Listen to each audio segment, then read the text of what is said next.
nosotros estamos hablando sobre la gran historia de Dios. Y en ese gran desafío de estudiar la palabra de Dios a partir de esta gran historia, hemos meditado en una secuencia que toma como base una aplicación para niños, que es la Biblia App para niños, y que los papás pueden descargar, y me imagino que ya lo hicieron. Y hoy día vamos a hablar sobre Moisés cruzando el Mar Rojo. El texto, la historia toda, utiliza varios capítulos. Va desde el cruce del Mar Rojo hasta los 10 mandamientos. Por eso hemos leído aquí los 10 mandamientos. Pero hoy día nos quedaremos solamente con esa parte del Mar Rojo, porque si no, bueno, podíamos llegar hasta los 10 mandamientos si el culto fuera hasta las 5 de la tarde. Pero como tenemos planes de almuerzo, vamos a quedar solamente con el cruce del Mar Rojo. Y también porque hemos estudiado un poco de los mandamientos en otros tiempos. Así que la pregunta es una pregunta que da seguimiento a las preguntas que fueron hechas anteriormente. ¿Quién necesita ser salvo? ¿Quién realmente necesita ser salvo? La respuesta popular es, bueno, todos necesitamos. ¿Pero salvo de qué? ¿Salvo cómo? No, a veces nosotros decimos a personas que no son cristianas, si Dios te quiere salvar, pero la persona no sabe que está perdida. Ella no sabe salvar de qué, si yo estoy bien.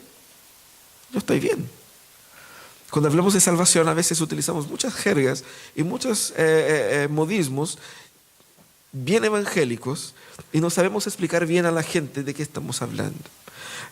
Ese texto va a mostrar Dios literalmente salvando a Israel del poder de la esclavitud de Egipto.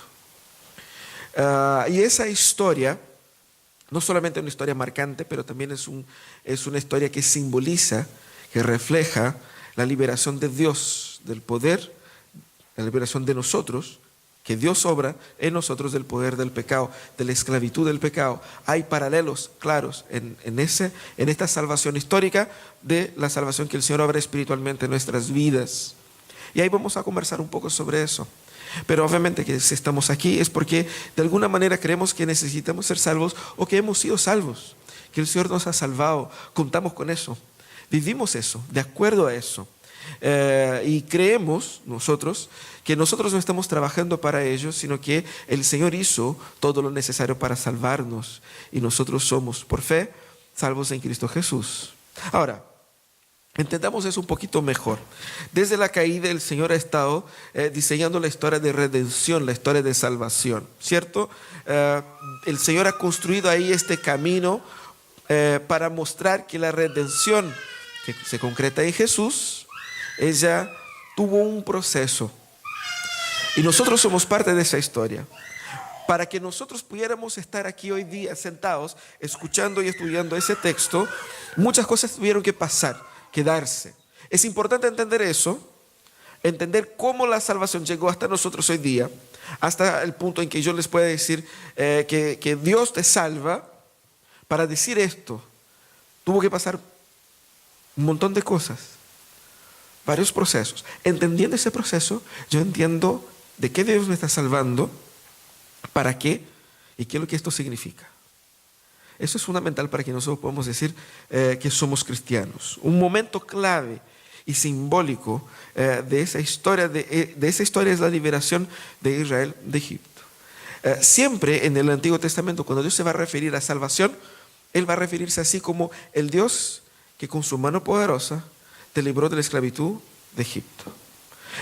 Ahí en el texto de Éxodo 20, cuando Él se refiere a sí mismo, yo soy el Dios que te sacó de Egipto con mi mano poderosa.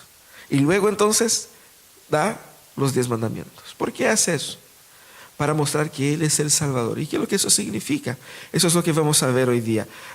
Hemos visto la línea de la progresión de la historia de la redención, ¿cierto? Ahí tenemos todo el periodo del Génesis. Hemos estudiado esas historias de la creación, de la caída, del diluvio, la historia de Abraham, la historia de Isaac, la historia de Jacob, Bueno, la verdad es que Isaac nosotros pasamos y bien rapidito, pero llegamos a la historia de José, hablamos en 2 domingos sobre la historia de José.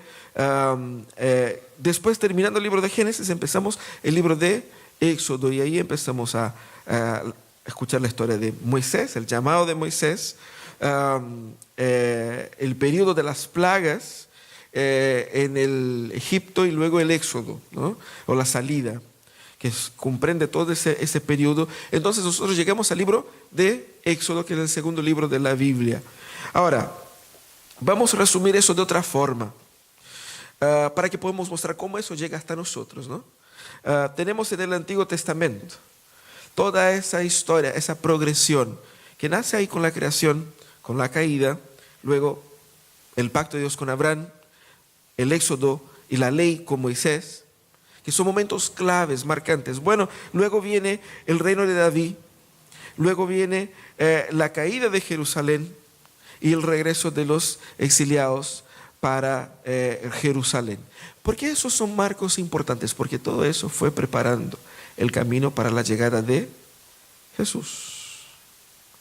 En el Nuevo Testamento nosotros tenemos ahí a Jesús, a Cristo, que es el cumplimiento de todo lo que eso en el Antiguo Testamento se hablaba. Todo lo que Dios hizo con Abraham, con Moisés, con David, con el pueblo de Israel. Todo eso fue preparando un camino de salvación para ti, un camino de salvación para mí.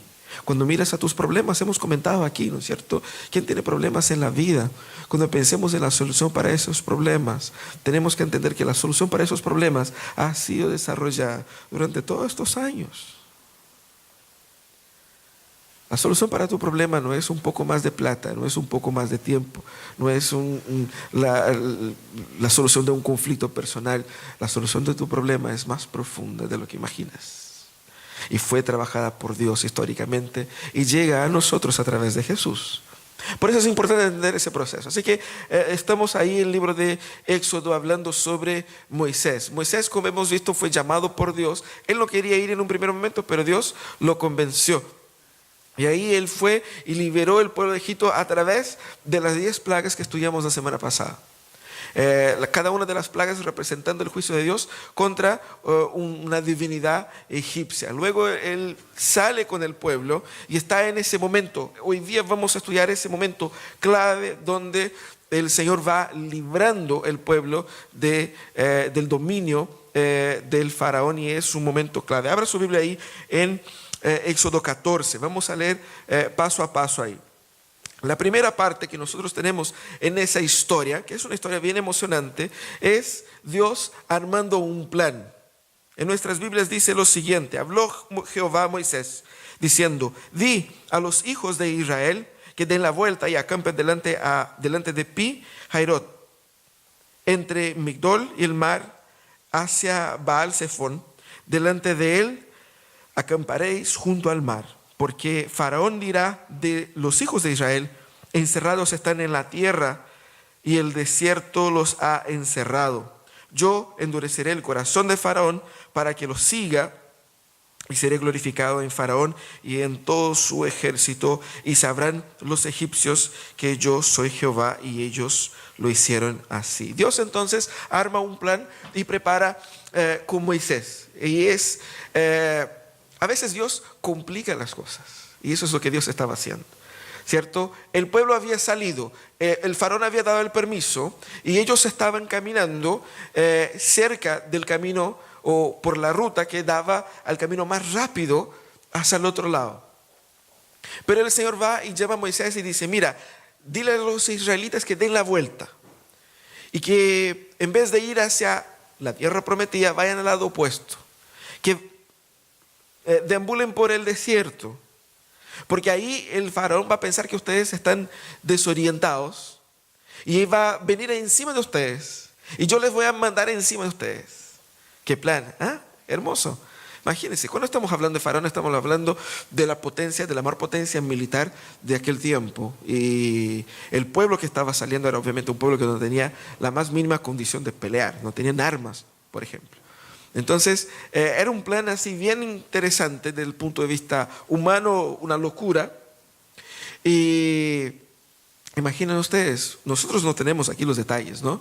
Pero imaginen ustedes las personas, los líderes de Israel, comentando con Moisés. Eso es una locura. ¿Cómo va para acá? Si es para allá la cosa. Y si nosotros damos vuelta y viene el ejército sobre nosotros, ¿qué vamos a hacer? Pero el Señor dijo, bueno, yo me gloriaré en vencer ese ejército. Bueno, ahí viene entonces Dios efectivamente despertando el ejército egipcio. ¿Qué dice? Y fue dado aviso, versículo 5, al rey de Egipto, que el pueblo huía, y el corazón de Faraón y sus siervos se volvió contra el pueblo y dijeron, ¿cómo hemos hecho esto de haber dejado ir a Israel para que no nos sirva? Y unció su carro y tomó consigo su pueblo, y tomó 600 carros escogidos, y todos los carros de Egipto, y los capitanes sobre ellos. Y endureció Jehová el corazón de Faraón, rey de Egipto, y le siguió a los hijos de Israel, pero los hijos de Israel habían salido con mano poderosa, siguiéndoles pues los egipcios con toda la caballería y carros de Faraón, su gente de a caballo y todo su ejército. Y los alcanzaron acampados junto al mar, al lado de Pi Hairot, delante de Baal Zephón. Entonces el Señor despierta no solamente una patrulla, no solamente una parte, sino que la Biblia dice que todo el ejército del faraón. El faraón entonces va con él mete toda la carne a la parrilla, va con toda la gente y dice, tenemos que ir a buscar a esa gente. No vamos de ninguna manera a permitir que se vayan. Y va con furia y va con determinación. Y de hecho los pilla, de hecho los alcanza. Ese es parte del drama que el Señor va construyendo. Mira cómo las tensiones van aumentando. Mira lo que pasa en secuencia. El pueblo del versículo 10 al versículo 14 empieza a reclamar contra Moisés. Porque ¿qué es lo que pasa? Versículo 10. Y cuando Faraón se hubo acercado, los hijos de Israel alzaron sus ojos, y he aquí que los egipcios venían tras ellos. Por lo que los hijos de Israel temieron en gran manera y clamaron a Jehová y dijeron a Moisés, ¿no había sepulcros en Egipto que nos ha sacado para que muramos en el desierto? ¿Por qué has hecho así con nosotros, que nos has sacado de Egipto? ¿No es esto que hablamos en Egipto diciendo, déjanos servir a los egipcios? Porque mejor nos fuera servir a los egipcios que morir nosotros en el desierto. Moisés dijo al pueblo, no temáis, estad firme y ved la salvación que Jehová hará hoy con vosotros, porque los egipcios que hoy habéis visto, nunca más, para siempre, los veréis. Jehová peleará por vosotros y vosotros estaréis tranquilos. Jehová peleará por vosotros. Pero imaginen la tensión. Y seamos honestos, era justificada esa tensión. Había un ejército inmenso detrás de ellos y ellos no tenían ni siquiera palos en las manos para defenderse. Obviamente que eran una cantidad de gente impresionante, pero estaban ahí todas sus posesiones, sus hijos, sus hijas, sus familias. Ellos estaban al descubierto, en un desierto. No había por dónde huir, no había por dónde escapar. El faraón no solamente tenía la gente que estaba a pie, a la gente, los soldados ahí con las armas en la mano, sino que tenían caballos y carros. Es decir, ellos le iban a ganar en la velocidad a todo momento. Entonces había una tensión bastante importante, pero ojo con las palabras de Moisés. Y Moisés entonces clama al Señor y el Señor le responde ahí desde el versículo 15 al 16. Dice, entonces Jehová dijo a Moisés, ¿por qué clamas a mí? Di a los hijos de Israel que marchen. Y era interesante porque marchar hacia dónde, si aquí está el mar. Di a los hijos de Israel que marchen. Y dijo a Moisés, y tú alza tu vara y extiende tu mano sobre el mar y divídelo, y entre los hijos de Israel por en medio del mar en seco. Entonces aquí la cosa se pone emocionante. Esa es la orientación, ese es el plan de Dios. Dios los saca de haber cruzado por un camino donde no tenían que cruzar por el mar y los lleva a un camino donde ellos quedan encurralados entre el mar y el ejército, y dice entonces a Moisés, el camino es ese, ustedes van a cruzar por el medio del mar. La única parte por donde no podían pasar es ahí por donde van a pasar. Y más, detalle, no van a pasar así como nadando, así como con bote y tratando de aperrando para ver si llegan al otro lado. No, van a cruzar por el medio del mar y con los pies en seco. Entonces el Señor da esta orientación a Moisés, y Moisés entonces va siguiendo las orientaciones del Señor, y Dios entonces se pone entre el ejército del pueblo, porque hasta ese momento Dios estaba adelante del pueblo con una columna de nube durante el día y una columna de fuego durante la noche, para iluminarlos durante la noche y para guiarlos durante el día. Y la idea era claramente que la presencia de Dios estaba ahí. La Biblia dice que era el ángel de Jehová.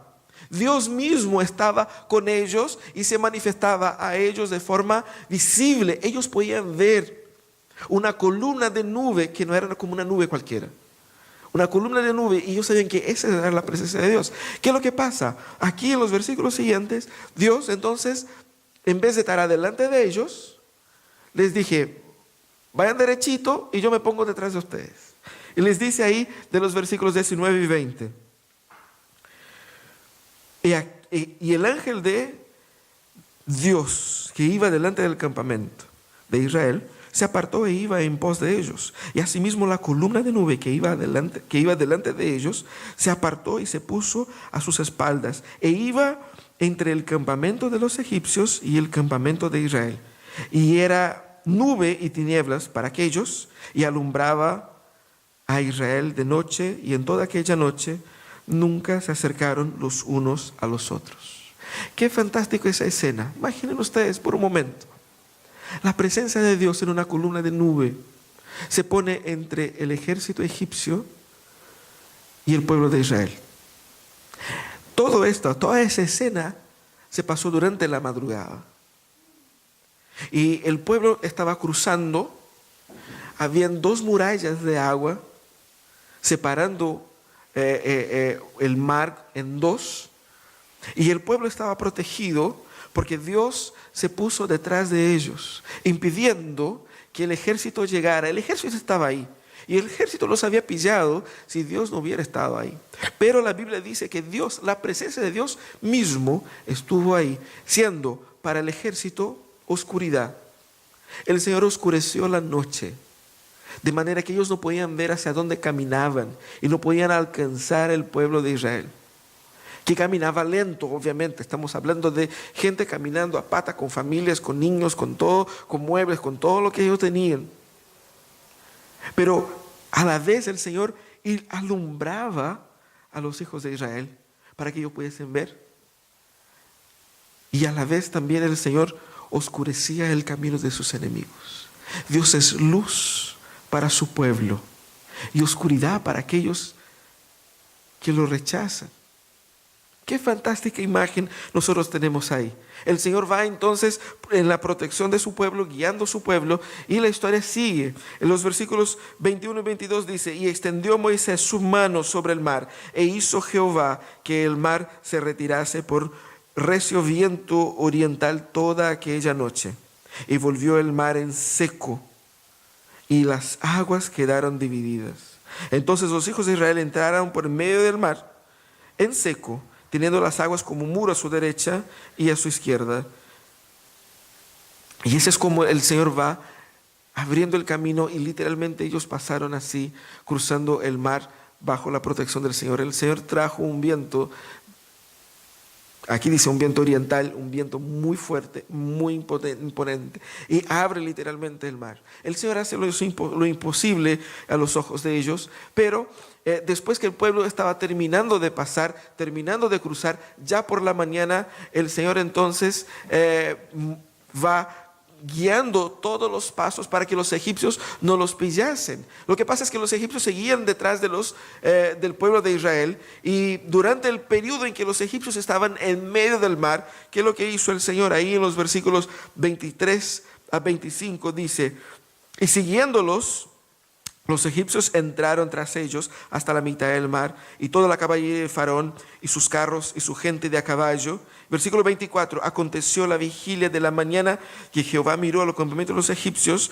desde la columna de fuego y nube, y trastornó el campamento de los egipcios, y quitó la rueda de sus carros y los trastornó gravemente.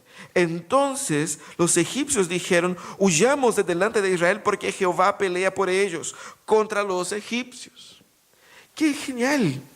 Ellos estaban avanzando. Imaginen esa escena: 2 murallas de agua, una de cada lado, el pueblo cruzando por allá, y una columna de nube separaba a estos 2 pueblos.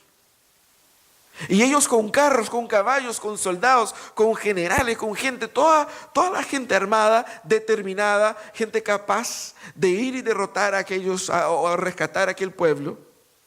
Pero el Señor va trastornando la vida de ellos, desestabilizando los carros. Hay versiones que dicen que las ruedas se quedaban pegadas en la arena del fondo del mar, que las ruedas se soltaron de los carros, que ellos empezaron a desorganizarse.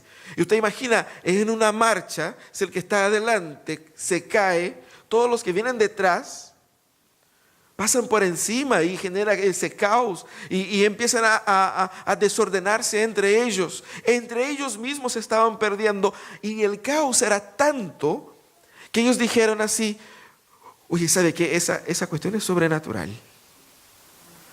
Eso no es normal. El Dios de ellos está luchando por ellos. ¿Sabe por qué dijeron eso? Porque en 10 ocasiones Dios peleó por Israel contra los egipcios. Cada una de las plagas se les vino a la mente en ese momento. Eso es sobrenatural, eso no es normal. Huyamos de aquí, porque eso se va a venir contra nosotros. Eso se va a venir contra nosotros. Y era profeta el caballero. ¿Por qué? ¿Qué es lo que pasa enseguida? Versículos 26 al 28 dice: y Jehová dijo a Moisés: extiende tu mano sobre el mar, para que las aguas vuelvan sobre los egipcios, sobre sus carros y sobre su caballería. Entonces Moisés extendió su mano sobre el mar, y cuando amanecía, el mar se volvió en toda su fuerza, y los egipcios al huir se encontraban con el mar, y Jehová derribó a los egipcios en medio del mar. Y volvieron las aguas, y cubrieron los carros y la caballería y todo el ejército de Faraón que había entrado tras ellos en el mar, y quedó de ellos ni uno.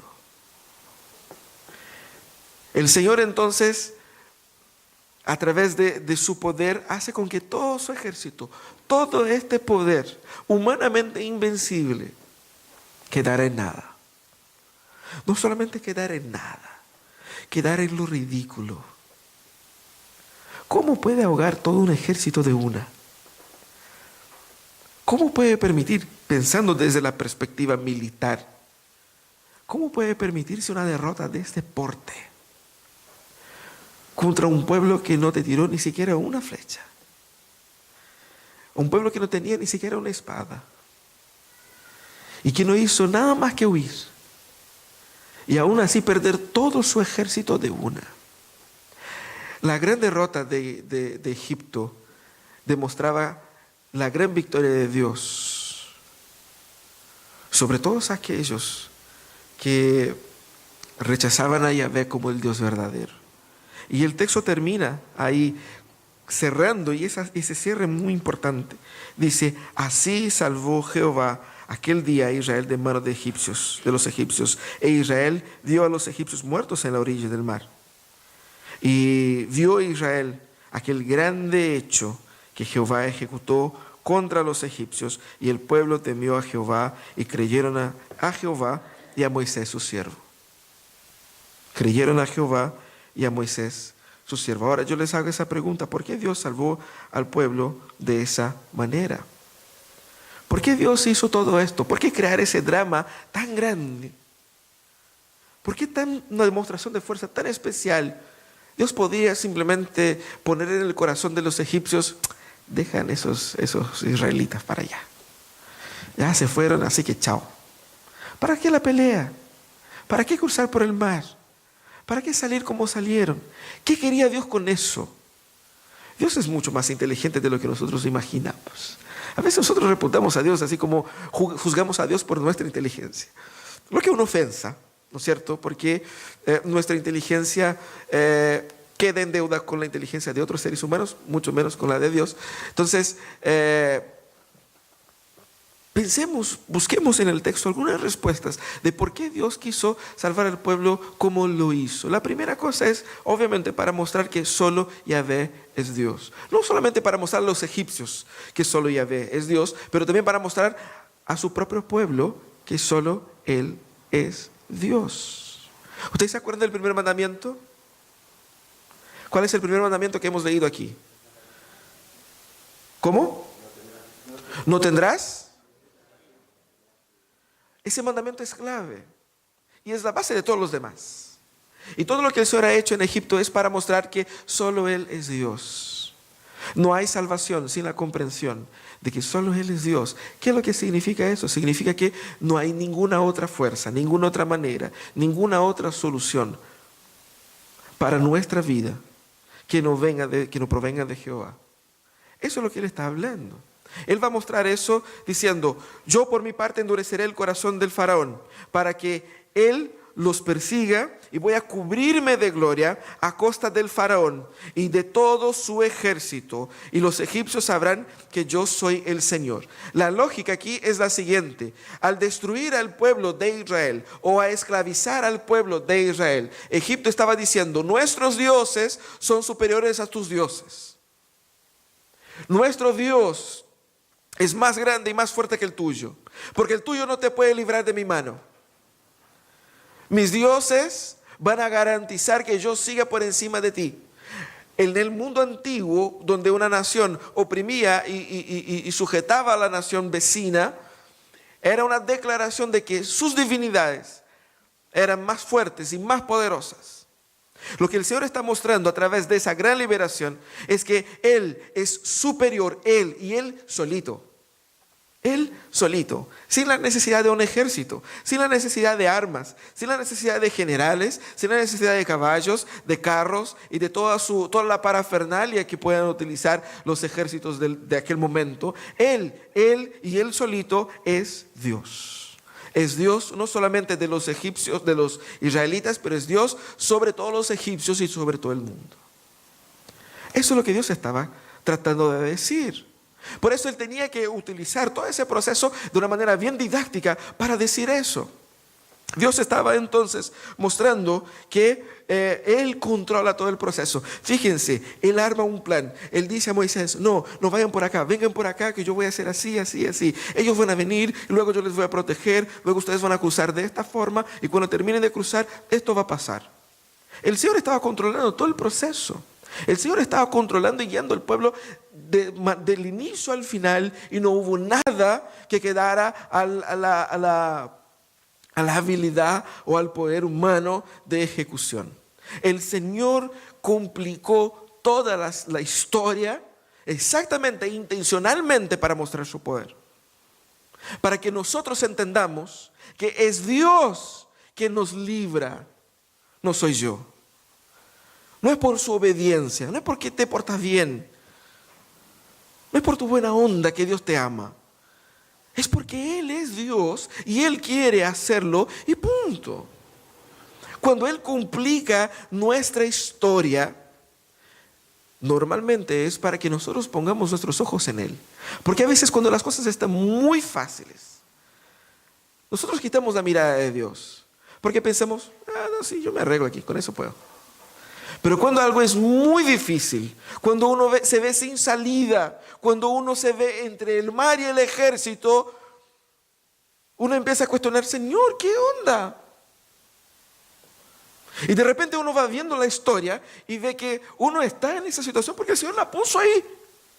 El Señor fue complicando tu historia al punto de que no tuvieras otra salida que no sea mirar hacia Él.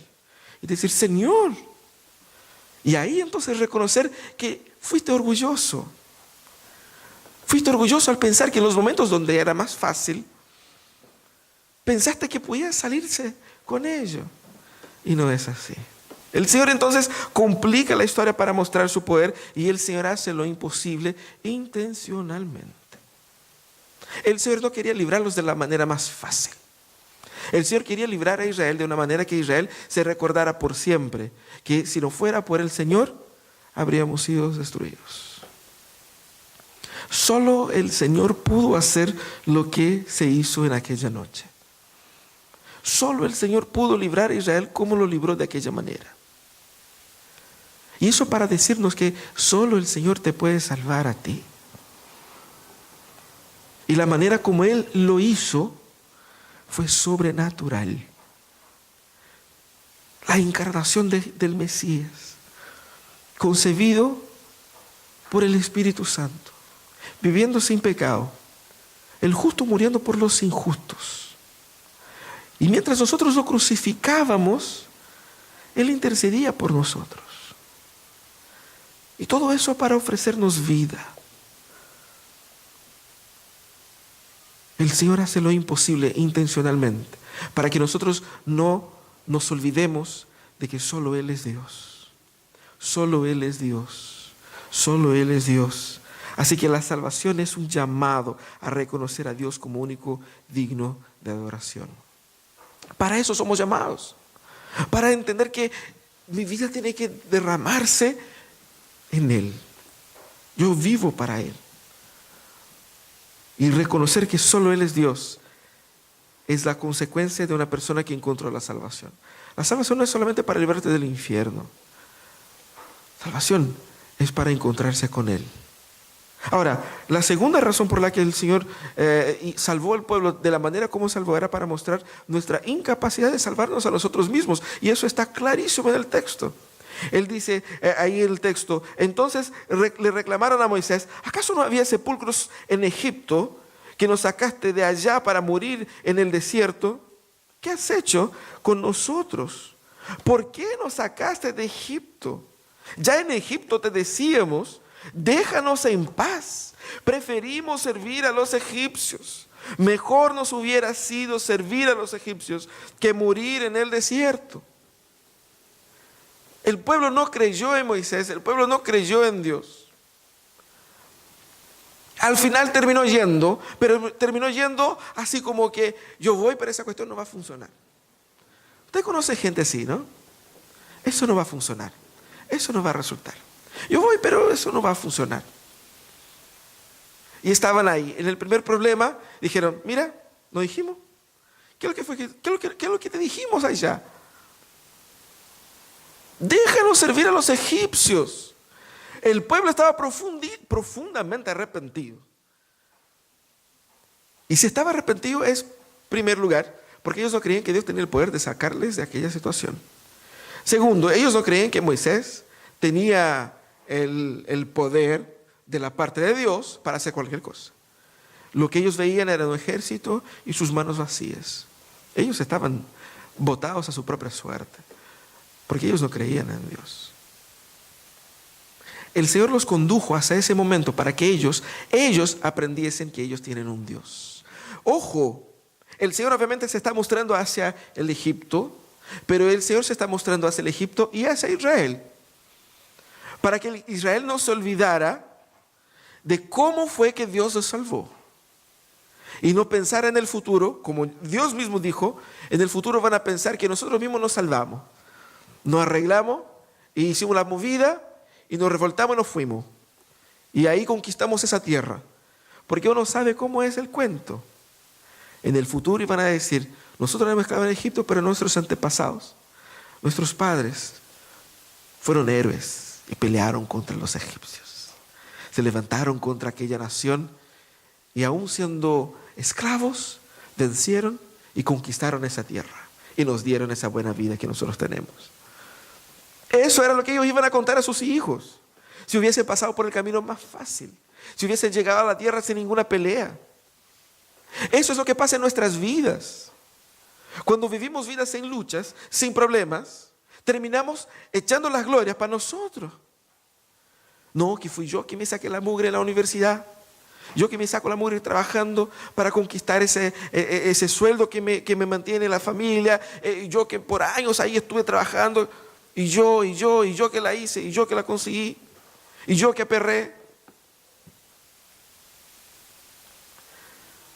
Es por eso que muchas veces Dios nos trae la cesantía, para que uno descubra que no es tú, no es tu empleo, no es tu formación, tu historia, no es tu buena ondicia que te va a salvar. No, si es Él que se mueve. Por eso vienen las crisis, los problemas, las enfermedades, para que nuestros ojos se vuelvan hacia Él y reconozcamos que solamente en Él hay salvación. Eso es lo que Dios quería decir al pueblo. Había una incredulidad explícita en el corazón del pueblo. Y el Señor quería sanar esa incredulidad, responder a esa incredulidad. Había también una sumisión clara del pueblo a Egipto. Ellos eran esclavos en Egipto y es como esa síndrome de Estocolmo, ¿no? Donde uno que ha sido raptado y se adapta a la vida que su raptor formó y se adapta a eso y se amolda a esa cultura. El pueblo estaba tan sumiso a eso que no reconocía, aún siendo en número superior, porque tenían ahí 600 carros, tenían varios caballeros y todo el ejército, pero ellos eran más de 600,000 personas. Era mucha gente. Era una nación entera. Aún en mayor número, no se veían en mayor poder.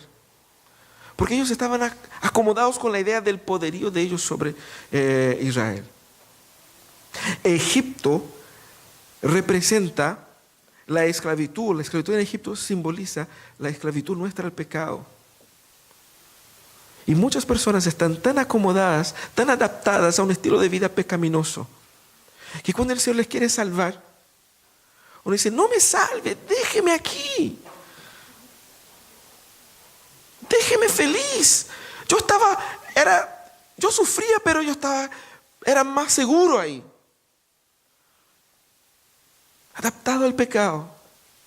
La Biblia dice que el Señor nos libró de la esclavitud del pecado. ¿Cómo libró a los hebreos de la esclavitud de Israel? Nosotros no aceptamos y no abrazamos a la salvación de Dios. Él que nos salvó, Él que nos quitó. Y lo que el Señor está haciendo a través de abrir el Mar Rojo y todo ese evento es tratar también de quitar a Egipto del corazón de ellos. Porque en sus corazones ellos seguían idólatras. Eso es lo que el Señor quiere hacer. Quitar del corazón de ellos y del nuestro ese amor por la vieja vida.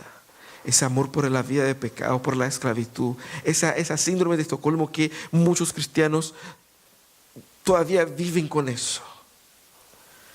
La pasividad de Israel fue un marco para mostrar que ellos no tuvieron ni una más mínima participación. Lo único que Israel contribuyó, como decimos nosotros de nuestros propios pecados, la única contribución que nosotros damos a la obra de salvación es con el pecado que hace la salvación necesaria. Es lo único con lo cual nosotros participamos en nuestra salvación. De igual manera, lo único que Israel contribuyó para esa situación es en el hecho de ser esclavos de Egipto.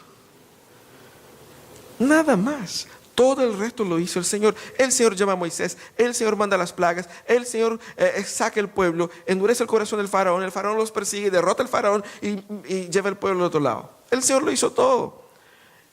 Es el Señor que hace todo. ¿Qué es lo que eso significa para mí y para ti? Significa que Dios es el único que puede derrotar el mal y la muerte. El mal y el pecado en la representación de lo que era el Egipto. Y el mar, que era la muerte segura, El mar, que era ese mal impredecible, intransponible de forma natural y aún de forma artificial, a través de barcos, de botes, uno podía encontrarse con una tempestad, con una situación inesperada, y el mar les podía tragar y los tragaba muchas veces.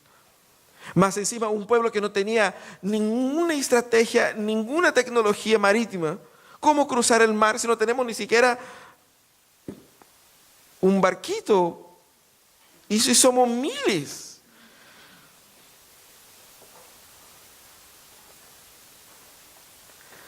El Señor es el único que puede derrotar lo inderrotable por nosotros. Él fue adelante del pueblo y luego se puso entre el pueblo y sus detractores y protegió el pueblo. El Señor fue la luz del pueblo. El Señor fue la esperanza del pueblo. El Señor fue la victoria del pueblo. Ese es el Señor para ti. Pero también esa historia no termina ahí, sino que apunta hacia el más allá.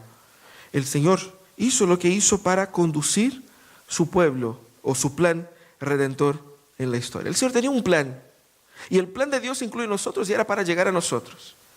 Y ahí el texto dice: en ese día el Señor salvó a Israel del poder de Egipto. Los israelitas vieron los cadáveres de los egipcios tendidos a la orilla del mar. Y al ver los israelitas el gran poder que el Señor había desplegado en contra de los egipcios, temieron al Señor y creyeron en Él y en su siervo Moisés. Estos versículos terminan la historia y muestran el propósito de la historia. Porque cuando se escribió esa historia, se escribió de esta manera, para mostrar que el propósito de Dios era generar en el pueblo fe en Dios. El Señor estaba a través del pueblo formando una nación, y de esta nación iba a venir el Redentor.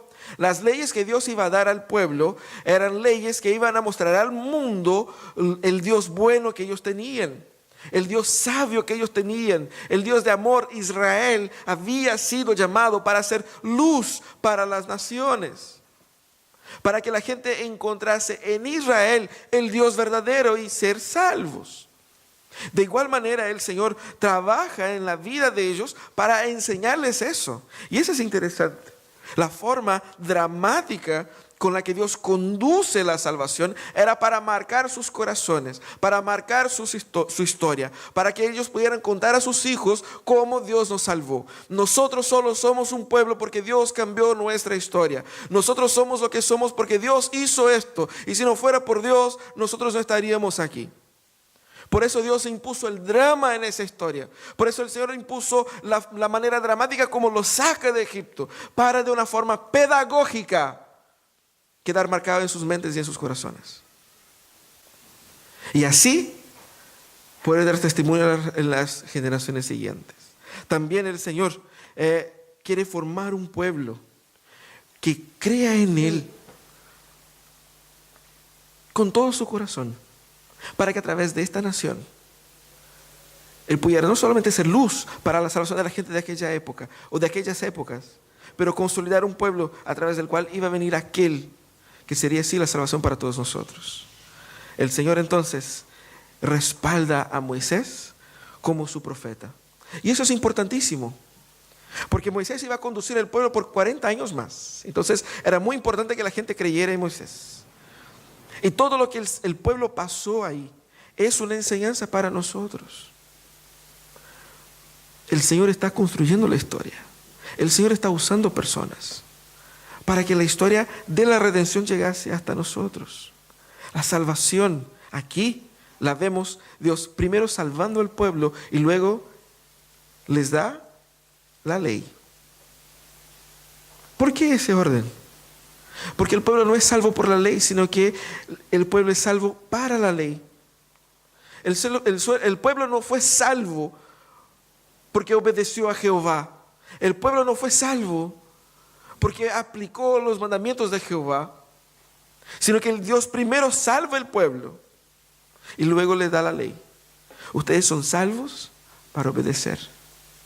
Habiendo sido salvos, así es como deben vivir. Así es como vive el pueblo donde Dios es el rey. Por lo tanto, no es mi obediencia, tu obediencia la que nos salva, Es la gracia única de Jehová por nosotros. Y lo mismo puede pensar a tu familia. ¿Quién va a salvar a tu familia? ¿Quién te va a sacar de esta situación? Es la gracia única de Jehová. Pero esa historia muestra que la gracia de Jehová, ella es impresionante. A veces uno piensa que Dios es chico, piensa que no hay solución. ¿Tú crees que el Dios que abre el mar para que una nación entera pase, no puede solucionar los problemas de tu vida? ¿No puede trabajar en su corazón, traer salvación a su familia? ¿Qué Dios chico es ese tu Dios que no puede resolver eso? La historia muestra que Dios no es chico, que Dios es grande, que Dios es inmenso y que literalmente no hay nada imposible para Él. Dios salvó a Israel de esa manera para que hoy nosotros creyéramos en Él y fuéramos salvos. Fue por eso que Dios salvó de esta manera y trajo el registro de esa manera para que nosotros, junto con el pueblo, creyéramos en Él, creyéramos que solo Él es Salvador. Y es Salvador hoy, como lo fue en el pasado. Es Salvador para su familia, como fue para las familias de ellos. Es el Señor que se pone entre nosotros y el pecado. Literalmente y no simbólicamente. Porque cuando Él se puso en aquella cruz, Él se puso entre la muerte y nosotros. Y la muerte no nos pudo alcanzar, porque Él la derrotó en nuestro lugar. Él se puso entre nosotros y nuestros pecados, para que nuestros pecados no nos consumiesen. Y la ira de Dios vino sobre Él y no sobre nosotros. Y es por eso que somos salvos. Es por eso que hay salvación para su familia. Es por eso que hay solución para sus problemas. Es por eso que hay esperanza de futuro. No un futuro mejor que va a traer la política, la economía, el futuro que Él conquistó en la cruz. En un mundo donde no habrá llanto, no habrá dolor, no habrá pecado. Para allá vamos. Esa es la raíz de la solución de nuestros problemas. Así que tenemos que pensar que solo Dios es poderoso para salvarme a mí. No soy yo, no es mi obediencia, es el Señor. Por su gracia, es Él que me salva. No depende de tus buenas obras. Como hemos dicho, lo único que nosotros contribuimos en nuestra salvación es con el pecado que hace ella necesaria. Él lo hizo todo, pero Él demanda de nosotros fe. Él demanda de nosotros fe en Él. E incluso esa fe Él es quien nos da. Somos llamados a creer en Él. Mira los problemas que tienes que enfrentar y entienda que es Él. Él va a obrar por ti. Descansa en Él, confía en Él. Y si nunca has entregado su vida al Señor, en esa mañana puedes decir: Señor, yo he vivido una vida supuestamente como creyente, pero efectivamente nunca he creído en ti. Hoy yo quiero creer en ti como mi Salvador. Yo quiero creer en ti como Salvador de mi familia, como el que transforma mi historia, como el que cambia mi vida. La palabra dice: cree en el Señor Jesucristo y serás salvo tú y tu casa. Eso fue lo que dijeron los apóstoles ahí al carcelero en Hechos. Y también la palabra se nos dice eso a nosotros: cree en el Señor Jesucristo y serás salvo. Deposita sus problemas en el Señor, porque el Señor está en su gran historia revelándose un Dios salvador. Un Dios salvador.